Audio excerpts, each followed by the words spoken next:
분이신지, 이러한 경제적인 상황은 또 어떠신지, 이런 것들에 의해서 크게 지금 노인 맞춤 돌봄 서비스하고 장기 요양으로 이렇게 대표되고 있습니다. 지자체에서 운영하는 작은 제도들도 있을 텐데요. 여기 포함하진 않았고요. 그래서 맞춤 돌봄 서비스라는 것은 이제 상대적으로 지역사회에 거주하면서 경미한 정도의 장애를 갖고 계시거나 또는 어떤 사회적 관계 한계 이런 것들이 있으신 어르신들이시고요. 장기 요양 어르신들은 상대적으로 이런 맞춤 돌봄 서비스의 어르신들보다는 좀 기능 상태가 상대적으로 중하신 그런 어르신들입니다. 노인 맞춤 돌봄 서비스라는 것이 올해부터 시행이 됐고요. 그전에는 저희가 노인 돌봄 기본 서비스와 노인 돌봄 종합 서비스라는 형태로 분리돼서 운행이 됐었습니다. 이 맞춤 돌봄 서비스로서 통합이 되면서 저희가 주목해 볼 수 있는 것은 누구에 의해서 이 서비스가 제공되고 있는가라는 겁니다.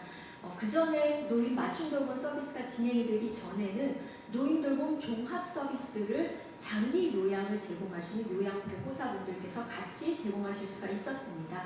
그런데 이 노인 맞춤 돌봄 서비스를 설계하시면서 맞춤 돌봄은 예방적 차원의 서비스에 집중을 하기 때문에 지금 요양 인력이 여기 들어오는 건 적절하지 않다라는 판단 때문에 지금은 맞춤 돌봄 서비스를 생활지원사라는 이름을 갖고 계신 인력들이 대신하고 계시는 상황입니다.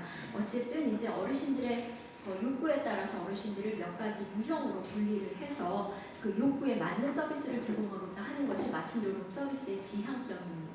장기요양 서비스는 설명하자고 하면 굉장히 한도 끝도 없고요. 그 다음에 여기 계신 분들이 상당수가 이미 잘 이해하고 계시리라고 생각하기 때문에 넘어가도록 하겠습니다. 그럼 이 두 개의 중요한 노인 맞춤 돌봄 서비스하고 장기요양 서비스, 거기에서 두 개의 권리의 주체가 있었죠. 서비스를 이용하시는 노인들과 그 다음에 서비스를 제공하는 인력들이 지금 어떤 상황인지를 좀 짚어볼 필요가 있을 것 같습니다. 노인 맞춤 돌봄 서비스는 지금 45만 명께서 이용하고 계시고요. 우리나라 전체 인구의 5.5% 정도가 이 서비스를 통해서 도움을 받고 계십니다. 이 서비스를 제공하시는 그 인력이 바로 생활지원사 분들이시고요. 2만 6천 명 정도가 활동하고 계시는 걸로 정리가 될 수 있겠습니다. 다음에 노인 장기 요양 서비스는 지금 실제로 장기 요양 서비스를 이용하시는 어르신들은 64만 8천 명 정도 되시고요. 실제 이런 노인 요양 시설에 종사자로 등록이 되어 있어서 이런 소득 활동을 하고 계시는 요양보호사 분들께서는 지금 41만 5천 명 가량 되고 계십니다. 재가가 압도적으로 많고요. 그 다음에 시설도 한 지금 6만 9천 명 정도의 노동자 분들께서 일하시고 계시는 걸로 나옵니다. 그래서 우리는 노인 맞춤 돌봄 서비스를 통해서 한 5.5%의 어르신들이 도움을 받고 계시고요. 장기요양 서비스를 통해서 7.9%의 어르신들이 도움을 받고 계셔서 약 한 13.5%의 어르신들이 이제 공적인 어떤 그런 돌봄 서비스를 이용하고 계시다라고 말씀드릴 수가 있겠고요. 그 다음에 장기 요양의 경우에는 지금 보고 계신 것처럼 이용자가 굉장히 빠르게 증가하는 그런 추이를 보고 계십니다. 맨 위에 있는 게 전체 우리나라 노인 인구고요. 노인 인구의 증가 폭에 비해서 장기 요양을 신청하셨거나 실제로 또 요양 등급을 인정받으셔서 이용하시는 어르신들의 증가폭이 가파르신 것을 보실 수가 있겠습니다. 아마도 그 노인 인구 증가가 상대적으로 좀 기능의 상태가 많이 좋지 않으신 후기 노인 중심으로 노인 연령이 증가하기 때문에 이런 장기 요양을 신청하시고 받으시는 어르신들의 증가폭이 크다는 거고요. 그 다음에 이제 잘 뚜렷이 보이지는 않습니다만 또 한 가지 좀 주목을 해주셨으면 좋겠는 게 저기에 그 노란 선으로 되어져 있는 라인하고 그 다음에 회색으로 되어져 있는 두 개의 라인이 겹치듯이 되어져 있는데 저간의 간극이거든요.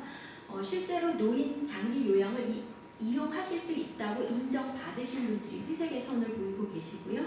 그 다음에 실제 이용하시는 분들이 이제 노란색 선을 보이고 계시는데 어쨌든 요양 등급을 받으시고도 요양 서비스를 이용하지 않으시는 분들의 격차가 조금씩 벌어지고 있는 형태를 좀 주목할 필요는 있다라는 생각입니다. 노인 맞춤 돌봄 서비스는 워낙에 보편적 서비스입니다. 그래서 해당 욕구를 갖고 계신 어르신들에게는 제공을 하는 것으로 되어져 주어져 있지만 실질적으로 예산 때문에 제공하는 대상자를 우리가 기초생계 지급을 받으시는 어르신이라든지 또는 기초연금 수급 대상 어르신들로 지금 제한하고 있는 상황입니다. 이제 노인돌봄 서비스별 노동자의 실태에 대해서 살펴보도록 하겠습니다. 먼저 생활지원사 분들이 어떤 노동 조건에서 일하고 계시는지 살펴보시면요. 이분들은 기간제 근로자의 그런 비정규직 형태라고 보시면 되겠고요. 주 5일 근무하시고 일일 5시간 일하십니다. 그리고 월 100만 원 정도의 급여를 받으시는 걸로 그렇게 보시면 되겠고요. 그 다음에 고용보험 필수 가입하도록 되어져 있습니다. 요양보호사 위에 보고 계신 것이 이제 서울시 요양보호사들을 대상으로 해서 실태 조사했던 그 결과를 보고 계시는 것입니다. 요양시설에서 일하시는 분들의 경우에는 노동시간 굉장히 길고요. 월 급여가 157만 원 정도 되고 이제 시급이 7,600원 정도 됩니다. 이게 2018년 기준이고요. 2018년 최저임금을 겨우 넘어서는 정도다라고 보시면 되겠습니다. 반면에 이제 방문 요양의 경우에는 이제 주목하실 것이 노동시간이 108시간으로 나온다는 거죠. 방문 요양하시는 분들의 평균 노동시간은 108시간에 불과하고요. 월 급여는 91만 원이 이제 평균인데 이분들의 경우에는 주로 시급으로 계산을 하시고요. 시급 지금 8,382원 정도 받으시는 걸로 그렇게 확인하실 수가 있겠습니다. 다음에 이제 보여드리고자 하는 거는 노동 시간대별로 그 분들이 주로 이제 어떤 기관, 어떤 운영 주체가 운영하는 기관에 소속되어 계신가를 지금 보여드리고 있는 겁니다. 보시면은 가장 진한 노란색으로 표시되고 있는 것이 일주일에 한 달에 60시간 미만의 노동을 하시는 분들이 비율입니다. 아시겠지만 한 달에 60시간 미만의 노동자는 우리가 초단시간 노동자로 분류하고 있고요. 다행히 이분들도 지금 고용보험 안에 지금 들어와 있습니다만은 이분들이 고용보험에 포함된 거는 이제 얼마 되지 않죠. 그만큼 초단시간 노동자의 분들의 경우에는 사실 노동의 상황이 열악하시다라고 표현할 수가 있을 것 같습니다. 그래서 이런 초단시간 근무자의 비율이라는 것이 어떻게 보면 간접적으로 이분들의 고용 안정성이나 소득 안정성에 대한 부분을 보여줄 수 있다고 판단해서 제가 지금 가지고 나온 거고요. 보면은 이제 확실히 개인 영리업자가 운영하는 시설, 아마도 이것이 이제 대부분 이제 방문 서비스를 제공하시는 시설들이세요. 방문 요양이나 목욕이나 간호 서비스를 제공하시는 그런 서비스에 계신 이제 요양보호사분들이 60시간 미만의 초단시간 근무를 하시는 것을 좀 확인하실 수가 있겠습니다. 다음에 보시는 거는 이제 운영 주체별로 비영리냐, 영리냐, 개인이냐에 따라서 종사하고 계시는 노동자 규모가 어느 정도인지를 지금 보여주고 있는 겁니다. 이거에 우리가 주목해 볼 필요가 있는 것은 아시겠지만은 일부 근로기준법, 노동법에서 보장하고 있는 근로자의 어떤 복리에 관한 부분이 5인 미만의 시설에서는 적용 제외되는 경우들이 있습니다. 대표적인 게 이제 휴가, 휴직, 수당 이런 것들인데요.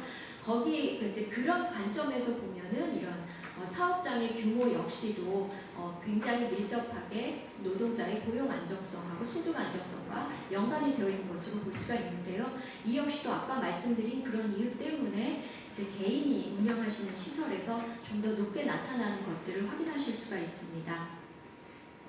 요거는 이제 고용보험 가입률을 보여주고 있는 겁니다. 요양보호사의 경우에 평균 고용보험 가입률이 84.2%입니다.